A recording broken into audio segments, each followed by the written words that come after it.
Supergiant Games has always been known for moving forward. From Bastion to Transistor, Pyre and Hades, every release introduced a completely new identity. The team had never gone back to a previous universe before, and over time, some fans even began to assume they had an unspoken rule against making sequels. So when the studio announced Hades 2, it came as somewhat of a surprise. Why exactly was Hades the game that deserved a sequel in their eyes? And what was it like for Supergiant to tackle their first sequel after creating 4 original IPs in a row? This is a story behind Hades 2. After Hades' immense success in 2020, the developers didn't immediately start working on the sequel. Instead, they did what they always do when starting a new project: invite every single member of the studio to talk about their passion, design goals, and what would excite them the most moving forward. They discussed multiple ideas and pitches, but it quickly became clear that a majority of the team felt there was much more they wanted to explore with Hades. There are so many characters from Greek myth that we're very excited about that simply didn't have a place in the story of the original game. You've got these really big names like Apollo or Heracles and stuff like that, and they don't appear in the original Hades. Not because we weren't excited for them, but just because we were focused on other characters. But we always wondered, how would we portray some of these other characters? Development on Hades 2 officially began in early 2021. You might think the studio would have substantially grown in size since the release of Hades, but Supergiant Games decided to stay lean and efficient. With a small team of around 25 employees in total, Greg Kasavin, the creative director of the studio, stated that they simply don't have the ambition to grow just for the sake of it. Their focus is on staying together, keeping their process sustainable, and making games that reflect their own interests rather than industry expectations. As mentioned earlier, before Hades 2, Supergiant had never made a sequel. The developers are mostly driven by a desire to surprise players, and sequels, by their nature, are familiar. However, after Bastion, Transistor, Pyre and Hades, returning to an existing world was, in many ways, more unfamiliar than creating something entirely new. Furthermore, they now had the opportunity to define what a quote-unquote Supergiant sequel could look like. To get inspired, the team looked back at some of the most memorable game sequels that had truly built upon their predecessors. Games like Portal 2 and Diablo 2, titles that expanded their worlds in unexpected ways while staying true to what made them special. That became the goal for Hades 2, to make something that could stand entirely on its own, complete with a story that would feel new even within a familiar world. And that meant starting with a new protagonist. Before we move on, I'd like to talk about this video's sponsor, Sword of Convallaria, a free-to-play RPG on Steam and mobile platforms, which now is an exciting crossover event with The Witcher 3. Sword of Convallaria features dynamic, turn-based combat mixed with a 3D terrain for deeper, tactical gameplay. Its compelling storytelling with branching paths and multiple endings keeps you playing for hours and hours, and the pixel art style and detailed animations make for a charming experience. To top it all off, the excellent soundtrack was composed by none other than Hitoshi Sakimoto. You collect and train a roster of mercenaries, each with unique skills and backgrounds, to protect the Kingdom of Iria. Only now, you get the chance to select Geralt, Yennefer, Ciri and Triss to join your team. The Witcher 3 crossover event takes you on a whole new Witcher adventure. During the Belletin Festival, Geralt and Yennefer's attempt to use an ancient elfin portal goes wrong, transporting them to the distant Kingdom of Iria. There, they have to uncover a trail of strange clues in order to find a way to defeat a powerful Leshen and protect the local villagers. You'll experience new quests, characters, and strategic gameplay elements inspired by the world of The Witcher. It's a great way for newcomers to experience Sword of Convallaria and get familiar with its world and gameplay, and longtime fans get to play brand new content that will keep you busy for many hours. Check Sword of Convallaria out today. Now back to the video. From the very beginning, there was never a version of Hades 2 that centered on Zagreus. His arc had been told, and the developers felt there was nothing more they could add to it. Therefore, Greg began searching for another figure within Greek mythology who could carry the same emotional weight. He found a potential candidate buried within the Orphic Hymns, a collection of ancient poems dedicated to the Greek gods, including lesser-known ones. In those poems, Melinoë is mentioned only once. Outside of that, her only other known appearance comes from an ancient ancient tablet used for divination, where her name was engraved alongside Persephone's in an invocation to Hecate. Melinoë is described as a saffron-cloaked nymph who wandered the earth at night. Mortals saw her as an eternal spirit that haunts dreams and made offerings to appease her. Her name carries multiple meanings. Some scholars connect it to a word meaning gentle-minded, linking her to the humanities, also called the kindly ones, the chthonic goddesses who punished moral wrongdoing. They were originally known as the Furies, but the Greeks started using kindly ones as a euphemism to avoid speaking their name directly. Others trace Melinoë to a word meaning honey-colored or pale yellow, a reference to the light of the moon. Whatever its origin, Melinoë was seen as part of a divine sisterhood that included Hecate, Persephone, Artemis, and Selene, goddesses bound by night, mystery, and transformation. Since Greg and everyone else at Supergiant had never heard of Melinoë before, she was never mentioned in the original Hades. Her obscurity and mysterious nature, however, made her the perfect new protagonist. Like Zagreus, she was a blank slate the team could reinterpret through their own lens. The ancient poems described Melinoë as a witch, and that single detail opened the door to a theme that immediately captured the team's imagination: witchcraft. It allowed them to explore a more magical, ritualistic side of Greek mythology. Something darker, slower, and more mysterious than the rebellious tone of Hades. Witchcraft became the foundation of everything: the story, the world, and the gameplay mechanics. Over the years, Greg and Gen Z, the studio's art director, have built a creative partnership defined by trust and rhythm. Greg provides narrative context, a sense of who each character is, what they represent, and how they should feel. Then he sends over what Jen calls the tonality stack rank, 3 core traits that define a character's essence at a glance. Are they warm or distant, tragic or proud, intimidating or graceful? This exercise gives structure to creativity. With dozens of characters to design, it ensures that each one feels distinct, not just visually, but emotionally. For example, Odysseus is defined as rugged, cool, and neighborly. Once those foundations are in place, Jen begins sketching. She checks in with Greg throughout the process, refining the design until both the narrative and visual tone feel aligned. It's a collaboration that allows each design to feel born from the story itself. Melinoë's design went through several iterations, though perhaps fewer than you might expect.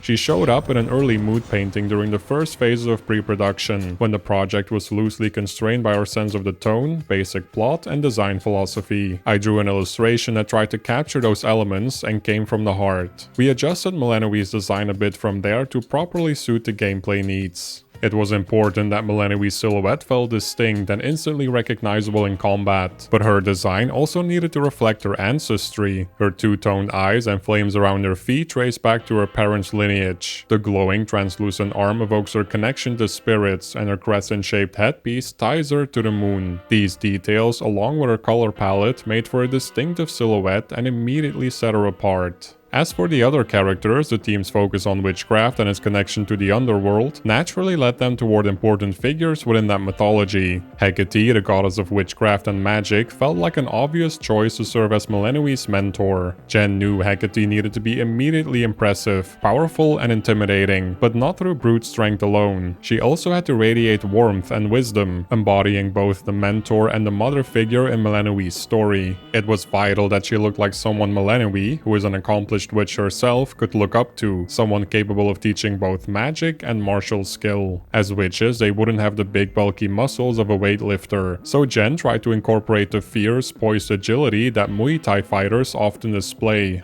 Jen describes creating new characters as both exhilarating and daunting. Starting from nothing means every decision matters. The posture, the color palette, the texture of the fabric, all of it tells the player something before a single line of dialogue is spoken. That freedom can be overwhelming, but it's also what makes the process so exciting. Reinventing returning characters, however, brings a different kind of satisfaction. Jen compares it to meeting an old friend after years apart. The creative problem-solving process is easier and mainly involves asking the right questions. How have they changed? What stayed the same? And what new detail can highlight certain changes in the story? At its core, Hades 2 builds on everything that made the first game so beloved: fast-paced action, an ever-evolving story, and the addictive rhythm of failure and persistence. The things that set it apart from its predecessor all come from Melinoë herself. Where Zagreus was a brawler, Melinoë is a witch, channeling precise, deliberate elemental powers to overcome her enemies. Her weapons, boons, and combat style all needed to reflect that difference. As a result, the developers chose not to reuse a single weapon from the original game. Instead, weapons and boons were designed from the ground up, shaped around Melinoë's abilities. The core gameplay design philosophy of Hades 2 can be summed up in a single word: intentionality. This philosophy was born out of something the team noticed while watching people play the original Hades. The longer players spent with the game, the more they became invested in its side activities and storylines, even often turning them into personal goals long before completing the main objective. Increasing relationships with the gods, for example, was never forced on players, yet people would dedicate entire runs just to collecting nectar. Therefore, for the sequel, the studio decided to add many more activities to pursue, abilities to unlock, and resources to collect, giving players more agency to play the game how they see fit. This same sense of agency also extends to the game's boons. The developers tied every boon to elemental affinities like air, earth, fire, and water, making it possible for boons to interact with each other in subtle ways. As a result, players can choose to build around a single element for synergy, or gamble on variety for adaptability. One of the biggest lessons Supergiant took from the first Hades was that, despite all its branching dialogue and dynamic storytelling, the structure itself was fixed. Every run follows the same path. That rhythm works beautifully for a while, but over time, players can predict every step of the journey. For the team, and perhaps many players out there, the most memorable moments were the unexpected ones. Stumbling upon Sisyphus and sharing a conversation between battles, or hearing chaos acknowledge one of your victories. Those moments made the underworld feel more alive. So when it came to Hades 2, the team set out to create more of that spontaneity. Early in development, they realized the best way to do it was by offering players not one, but two distinct routes, each with its own biomes, bosses, and cast of characters. This new structure would allow players to choose which challenges to face and which relationships to pursue. Certain plot lines could even intersect, offering players more surprising moments and pieces of dialogue. The result is a world that feels truly reactive, aware of your choices without ever forcing them. Greg describes it as part of the magic of Hades 2. And for us, that's where so much of the magic of the game can be, where it really feels like it's your own story unfolding. You're not being led by the nose through a linear narrative. Of course, the narrative moments are individually crafted, but there are enough of them, and they're reactive enough to where it just feels highly specific to whatever is going on.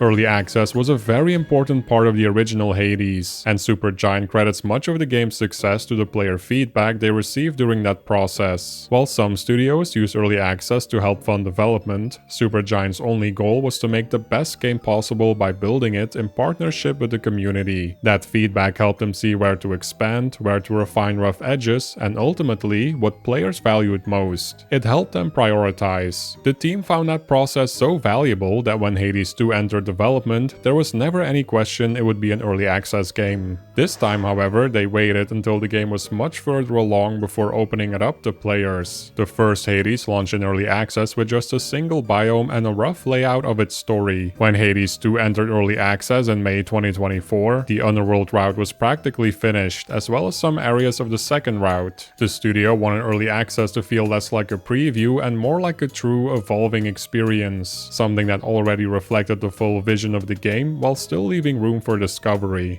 The structure of updates reflected that shift as well. Instead of smaller, frequent patches, each update expanded the story, introduced new mechanics, and pushed the world forward in meaningful ways. For a team of only 25 people, that kind of pace requires balance. Supergiant's guiding principle has always been sustainability by maintaining a pace that allows every department to breathe, to polish, and to care for their work. Good storytelling takes time, and that patience is built into the studio's DNA. During early access, placeholder art was used for certain characters while Jen was still figuring out their designs. Players would either see a cloaked figure or a rough sketch of the character. In 2024, players discovered that the game's code files, which were all written with the programming language Lua, were left open for anyone to access. It's widely believed this was an intentional move by Supergiant Games, meant to make it easier for players to create and share mods. For composer Darren Korb, Hades 2 was a rare opportunity as it gave him the chance to revisit a world he'd already built and find new sounds within it. As both Supergiant's composer and voice director, Darren has shaped the studio's soundtrack since Bastion, blending genres and instruments into something unmistakably his own. The first Hades was built on a three-part musical foundation. Traditional Mediterranean instruments like the bouzouki, palama, and lafta gave it its ancient Greek roots. Heavy rock provided its defiant energy, while the eerie whine of the theremin added what Korb calls the Halloween music component. Hades 2, with its theme of witchcraft, needed to sound spookier. Darren traded much of the rock backbone for something colder and more mechanical. Industrial percussion, layered synthesizers, and atmospheric electronics that pulse like distant machinery. In September 2025, after 4 years of development, Hades 2 version 1.0 was released on PC and Nintendo Switch. It received universal praise from both critics and gamers. GameSpot and Eurogamer gave it a perfect score, praising it as a rich expansion on the original formula. Even outlets with some reservations, such as Polygon, recognized the game as quote-unquote meticulously crafted and relentlessly engaging. On Steam, the game has an overwhelmingly positive rating, and peak concurrent player counts more than double those of the first game. It's safe to say that Supergiant Games' first ever sequel was a great success. By approaching Hades 2 with the same excitement and intent that defined their earlier games, the team discovered what their version of a sequel is: a return to a familiar world, seen through a new perspective, built around a different theme, and its gameplay tailored to that new perspective and theme. As for what comes next, Amir Rao, the studio director, has said that the studio doesn't plan ahead. When they're working on a game, they don't talk about the next one. Supergiant's culture is built around focusing on what's in front of them, and if a great idea comes up, it goes into the game they're currently making. So when YouTuber Halion asked if we'll ever see Hades 3, Amir explained that nothing is set in stone. For Supergiant, the goal isn't the end product, it's the process itself. They simply enjoy making games together. We do this because we really like doing it, and we like doing it together. I don't think we could have imagined all the things that happened happening, and as we move forward together, we're not necessarily trying to make sure those things happen again. That was a special moment. I think for Hades, it was amazing that so many people loved it so much, and that it achieved so much, and that was an honor in so many ways. And it took us a while to figure out what to take away from that and what to make of it, but we just want to keep making games together.